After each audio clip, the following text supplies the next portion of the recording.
Right now, there is a war happening in the Middle East that could destroy the one system keeping America the most powerful country on earth. And no, I'm not talking about the military. I'm not talking about aircraft carriers or nuclear weapons or fighter jets. I am talking about something way more powerful than all of that combined. I am talking about the petrodollar. See, most people look at the Iran conflict and they think this is about religion. They think this is about territory. They think this is about who launched what missile at who. But that is the surface. That is the movie playing on your screen while the real plot is happening behind the curtain. Because what is actually at stake right now is the financial system that has kept the United States dollar at the center of the entire global economy for over 50 years. 50 years. And right now that system is cracking. The math is breaking. The geography is shifting. And the craziest part, most people have absolutely no idea it is even happening. They are watching the explosions on the news. They are watching the political speeches. They are picking sides. And meanwhile, the actual game, the real game, the one that determines who controls the global economy for the next century, that game is being played right underneath their feet. So today, I am going to break this down for you. Not the version you see on CNN, not the version you see on Twitter, the real version, the version that is about money, oil, game theory, and the future of American power itself. Let me say this one more time so it really sinks in. The war between Iran and Israel is not just a military conflict. On the surface, yes, it looks like one. You see the missiles, you see the drone strikes, you see the retaliations, but underneath all of that, what is actually happening is an economic war. It is an attack on the financial engine that powers American global dominance. And this is not some conspiracy theory, this is not speculation, this is game theory. This is geography, this is cold, hard, brutal math. When you strip away the noise, when you strip away the media coverage and the political talking points, what you are left with is a calculated strategic assault on the system that allows the United States to borrow trillions of dollars, fund the largest military in human history, and maintain influence in every single corner of the globe. That system has a name. It is called the petrodollar system. And if you do not understand how it works, then you cannot understand why this war is happening, why it is happening now, and why the outcome of this conflict could reshape the entire global order for the rest of our lifetimes. So, let me paint the picture for you right now. If you turn on any news channel in the world, here is what you are going to see. You are going to see footage of missiles flying through the sky. You're going to see explosions lighting up city skylines. You are going to see politicians standing behind podiums delivering carefully written speeches about security, sovereignty, and the right to self-defense. You are going to see military analysts drawing arrows on maps, talking about strike zones and interceptor systems and casualty reports, and all of that is real. I am not saying it is fake. Those things are happening. People are dying. Infrastructure is being destroyed. The human cost of this conflict is enormous and it should not be ignored. But here's what I need you to understand. In geopolitics, the things you can see are almost never the full story. In fact, the visible stuff, the missiles, the explosions, the speeches, that is usually just the top layer. The real story is always underneath. The real story is about incentives. It is about who benefits and who loses. It is about economic structures that most people never think about because they were designed to be invisible. It is about geographic choke points that control the flow of the most important commodity on the planet. And it is about a financial system so deeply embedded into the global economy that most people do not even realize it exists until it starts to break. So, when people ask the obvious question, why is this war happening right now? The answer is not as simple as these countries hate each other. Countries have hated each other for centuries. Hatred does not start wars. You know what starts wars? Strategic systems under pressure. Systems that are beginning to crack. And right now, one of the most powerful systems ever built in modern history is under more pressure than it has faced in decades. That system controls how oil is traded, it controls how money flows, and it controls who sits at the top of the global power structure. That is what this war is really about. So, let me show you what is actually going on. But before I get into the war itself, before I talk about Iran's strategy, before I talk about the missiles and the drones and the Strait of Hormuz, I need you to understand one thing first. And this is the thing that most people get completely wrong about power. People think empires survive because of their armies. They think the United States is the most powerful country in the world because it has the biggest military, the most advanced weapons, the most aircraft carriers spread across every ocean. And yes, all of that is true. The American military is extraordinary. But here is the part they do not teach you. Military power alone has never sustained an empire, not once in history. Every empire that has ever lasted, Every single one had an economic system behind it, a financial structure, a money machine that kept the whole thing running. And in the case of the United States, that money machine is built on one thing: oil, and not American oil, the world's oil.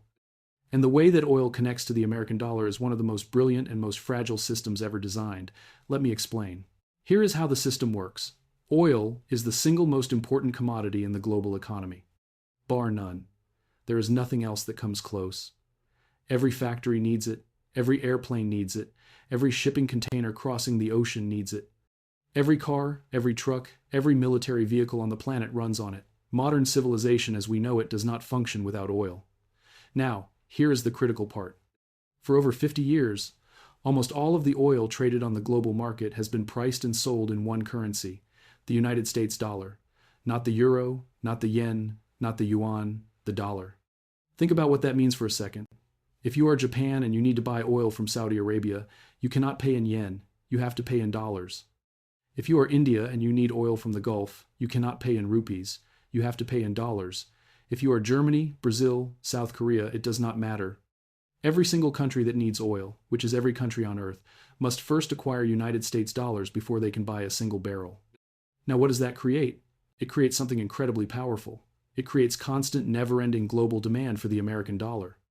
Every single day, countries around the world are buying dollars, holding dollars, and storing dollars in their reserves just so they can participate in the oil market. And that demand is the secret engine behind American economic power. Because when the entire world needs your currency, you can do things that no other country can do. You can print money without destroying its value, at least not immediately. You can borrow trillions of dollars at low interest rates because everyone wants to hold your debt. You can fund the largest military in human history and station it across every continent and every ocean on the planet. You can run trade deficits year after year after year, and the system keeps working because the demand for your currency never stops. But this system did not happen by accident. It was built, it was engineered through very deliberate alliances in the Middle East, specifically with the oil-producing states of the Persian Gulf. The deal was simple, and it was genius. The Gulf states, led by Saudi Arabia, agreed to sell their oil exclusively in United States dollars. In return, the United States agreed to provide military protection. American bases, American weapons, American security guarantees. The Gulf countries got a shield. America got the financial backbone of its entire empire. That is the petrodollar system. That is the invisible machine running underneath everything, and as long as that machine keeps running, the United States stays on top. But the moment someone threatens to break that machine, everything changes. And that is exactly what is happening right now. Now, here is where most people get this conflict completely wrong. When they watch the news, they think the war is between Iran and Israel. They think the battlefield is in Gaza or Lebanon or on Israeli soil. And yes, those are active fronts. Those are real places where real fighting is happening. But they are not the main event. The real battlefield, the one that actually matters in the grand scheme of things, is the Gulf. I am talking about Saudi Arabia. I am talking about the United Arab Emirates. I am talking about Qatar, Bahrain, Kuwait. These are the places that matter most in this conflict, and most people do not even realize it. See, these countries are not just wealthy nations sitting on top of oil. They are critical nodes in the global financial system. They are the infrastructure of the petrodollar. The oil they produce, the money they generate, the investments they make, all of that flows directly into global markets and reinforces the dominance of the United States dollar. Take Dubai as an example. Dubai did not become a global city by accident. It was built on one thing above everything else: stability. Wealthy people from all over the world moved their money to Dubai because they believed it was safe. Businesses set up headquarters there because the region was stable. Investors poured billions into real estate, infrastructure, and financial markets because they trusted that American military power would keep the Gulf secure. The entire economic model of these Gulf states is built on the perception of safety, not just actual safety, the perception of it. Now, imagine what happens when that perception starts to crack. Imagine investors watching missiles fly across the Gulf region. Imagine wealthy expatriates looking at the news and wondering if their families are safe. Imagine insurance companies recalculating risk for every cargo ship passing through the area. What happens? Capital runs, money moves, businesses start looking for the exit. And when capital flees the Gulf, it does not just hurt Dubai or Riyadh or Doha, it weakens the entire financial ecosystem that the petrodollar is built on. The oil revenue slows down, the investments dry up, The recycling of dollars through global markets starts to break down. And this is where Iran's real strategy becomes terrifying, because Iran is not trying to beat the United States in a straight-up military fight. They know they cannot do that. No country on earth can match the American military in a direct conventional war. Iran knows this. So instead of fighting the machine, they are attacking the fuel that powers the machine. They are going after the economic foundations. They are targeting the Gulf. They are targeting the perception of stability. They are trying to make the entire region feel unsafe, unpredictable, and risky. And if they succeed, even partially, the financial damage could be far greater than anything a missile could ever do to a military base. Now, let me show you why geography makes this whole situation even more dangerous. Because when we talk about the Gulf region, we are not just talking about countries and cities. We are talking about one of the most important geographic choke points on the entire planet. It is called the Strait of Hormuz.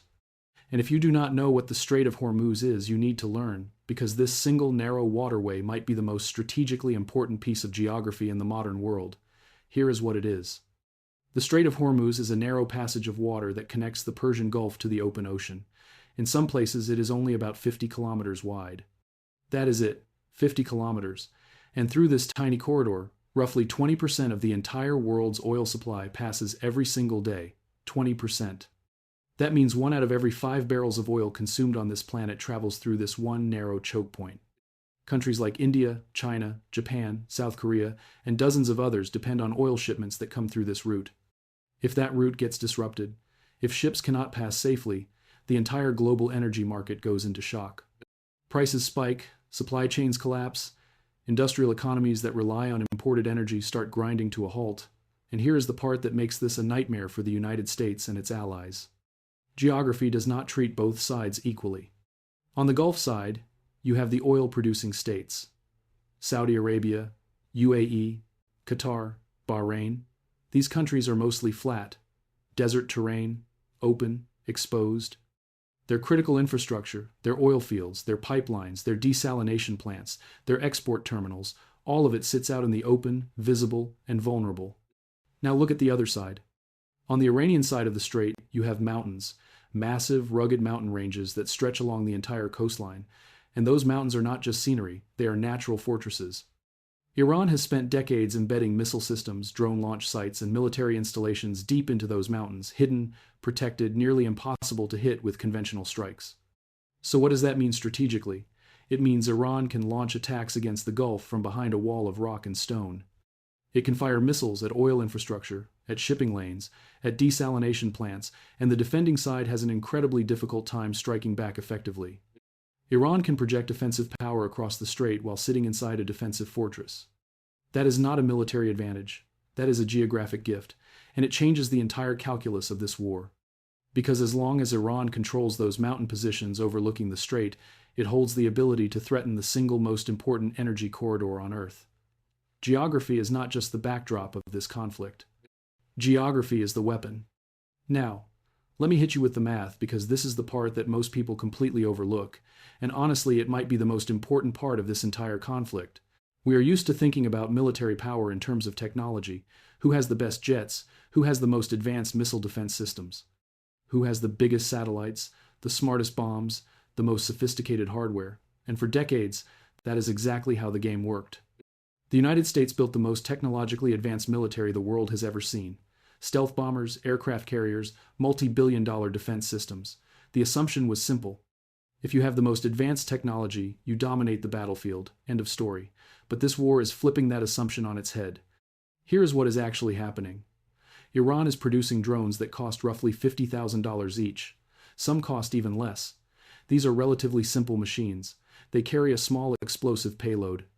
They can be launched from hundreds of kilometers away. They are not sophisticated. They do not need to be. Now, in order to stop one of these drones, the defending side has to fire an interceptor missile. And that interceptor missile can cost anywhere from $1 million to $10 million, sometimes even more depending on the system being used. So, do the math. The attacker spends $50,000. The defender spends $10 million. The attacker is spending a fraction of a penny for every dollar the defender spends, and it gets worse. In many cases, the defending side does not fire just one interceptor at each incoming target. Sometimes they fire 2, sometimes 5. There have been reported instances where 10 or even 11 interceptors were launched at a single incoming missile or drone. 11 interceptors at $10 million each against a target worth 50,000. That is over $100 million spent to stop a $50,000 weapon. Now scale that up. Imagine hundreds of these drones being launched. Imagine thousands over the course of a prolonged conflict. Every single engagement is a financial victory for the attacker and a financial hemorrhage for the defender. Over time, interceptor stockpiles start running low. Supply chains cannot keep up. The defense industry, which was designed to build small numbers of extremely expensive weapons, cannot suddenly switch to mass production of cheap interceptors. The entire military doctrine, the entire economic model of warfare that the United States has operated under since the Cold War, starts to buckle under the weight of this asymmetry. And here is the deeper consequence that no one is talking about. For decades, there has been a global perception that American military power is unchallengeable. After the Soviet Union collapsed, the world believed that no one could seriously threaten the United States military. That belief was not just a matter of pride, it was a strategic asset. Countries aligned themselves with America, partly because they believed its military shield was impenetrable. Investors poured money into American protected regions because they trusted that shield. The entire global order was built in part on the perception of American military invincibility. But what happens when cheap drones start punching holes in that perception? What happens when the math stops working? What happens when the world watches a $50,000 weapon neutralize a $10 million defense system on live television? The perception cracks.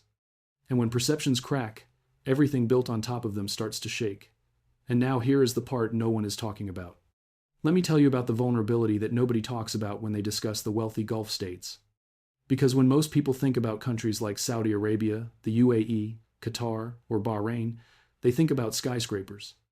They think about luxury. They think about some of the richest cities on the planet dripping with gold and glass in excess. And all of that is real. These are incredibly wealthy nations.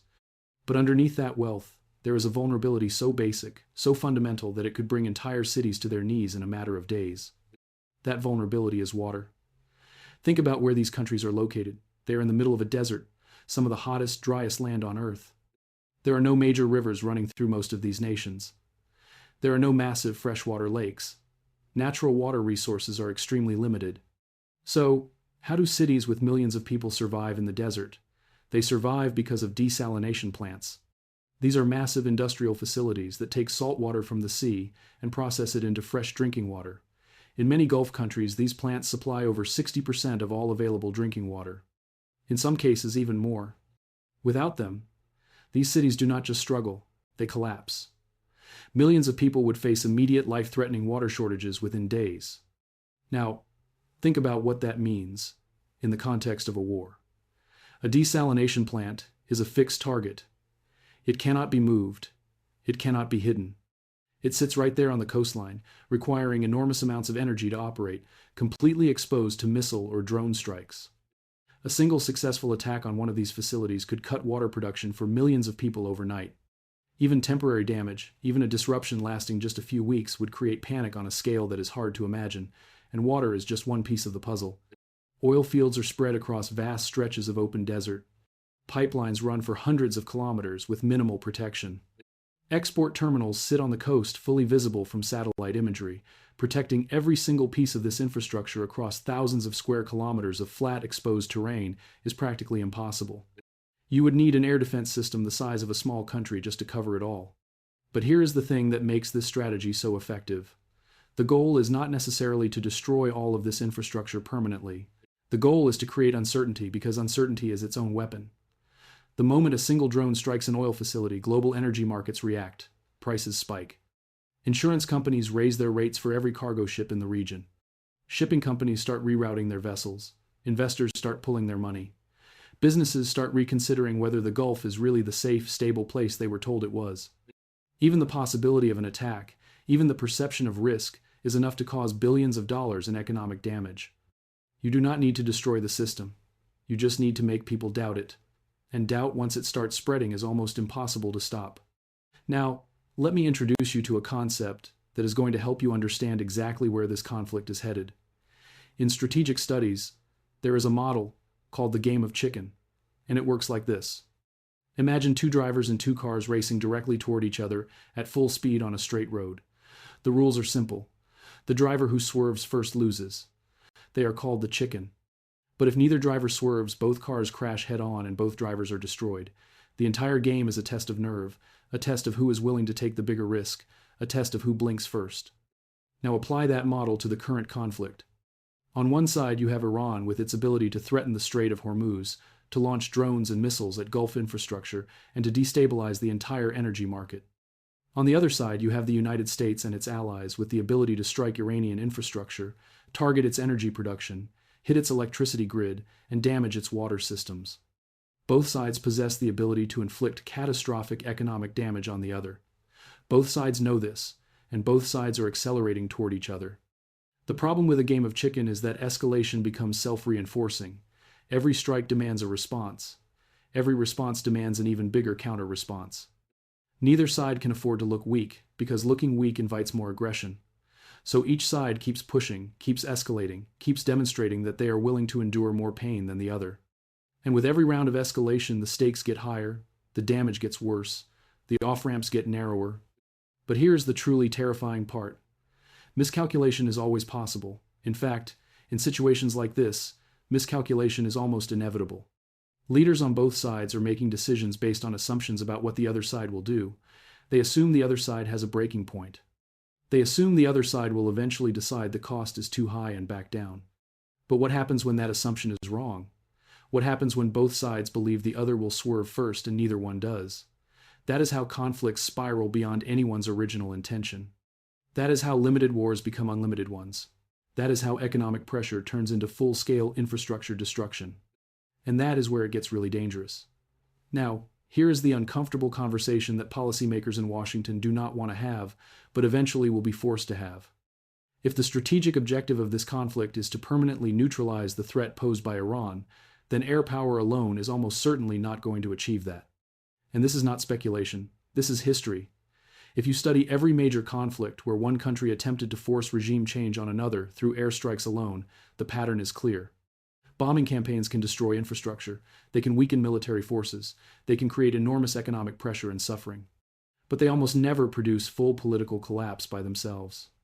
If the goal is to actually change the government of a country like Iran, history tells us that it almost always requires boots on the ground, ground forces, occupation. And that is where everything gets incredibly complicated. Because right now there is virtually zero appetite among the American public for another large-scale ground war in the Middle East. After decades of military involvement in Iraq and Afghanistan, after trillions of dollars spent and thousands of lives lost, the American people are exhausted. The idea of sending ground troops into Iran, a country far larger and far more geographically difficult than Iraq, is politically toxic. No administration wants to be the one to propose it, no politician wants to campaign on it, but here is the tension. The Gulf allies, the countries whose entire economies depend on the stability of the petrodollar system, are watching their financial foundations come under attack. Saudi Arabia, UAE, Qatar, Bahrain, these nations are seeing missiles fly over their cities. Drones threaten their infrastructure and investors question their safety, and they are turning to Washington and saying, "You promised to protect us. You gave us a deal. We sell oil in your currency and you keep us safe. So what are you going to do about this?" That pressure is real. It is growing, and it puts American policymakers in an impossible position. And even if the decision were made to escalate to a ground campaign, the geography of Iran makes it a nightmare scenario. This is not flat desert like Iraq. Iran is dominated by mountain ranges that provide natural defensive cover across enormous stretches of territory. Missile systems and military installations are embedded deep inside mountains, hardened against airstrikes, and nearly impossible to reach without a massive ground operation. The terrain itself becomes a weapon of defense. Iran does not need to match America plane for plane or tank for tank. It just needs to make the cost of invasion so high that no rational leader would attempt it. Meanwhile, both sides have the ability to target each other's civilian infrastructure. Electricity grids, water systems, transportation networks, industrial facilities, all of it becomes part of the strategic landscape. This is not a war confined to military bases anymore. It is a war about which society can absorb more damage, which population can endure more suffering, and which economy can survive more disruption. And that makes it one of the most dangerous types of conflict imaginable. So let me bring this full circle. because everything we have talked about, the petrodollar system, the Gulf vulnerabilities, the Strait of Hormuz, the cost asymmetry of drones versus interceptors, the game of chicken escalation, dynamics, all of it points to one outcome that should concern every single person watching this. The petrodollar system, the invisible engine that has kept the United States at the center of the global economy for over 50 years, is being stress tested in ways we have never seen before. And here's the thing about systems built on confidence. They work perfectly as long as everyone believes they will keep working. Oil keeps getting traded in dollars, countries keep holding dollar reserves, investments keep flowing through the same channels, everyone trusts the system. So everyone keeps participating in it, it is a self-reinforcing cycle. But confidence is fragile. The moment major disruptions start shaking that confidence, the moment countries start wondering whether the Gulf is really stable, whether American military protection is really reliable, whether the dollar is really the safest currency to hold, that is when the cracks start appearing. And once the cracks appear, they spread fast. Countries begin exploring alternatives. Maybe they start trading oil in other currencies. Maybe they build new financial arrangements with China or Russia or regional blocs. Maybe they create new alliances that reduce their dependence on the dollar entirely. This is what people mean when they talk about a multipolar world. Instead of one dominant financial system centered around one currency and one superpower, the global economy starts fragmenting into multiple centers of power. Different regions build their own economic networks, their own financial institutions, their own strategic partnerships. Now, will that actually happen? Will the petrodollar system actually break?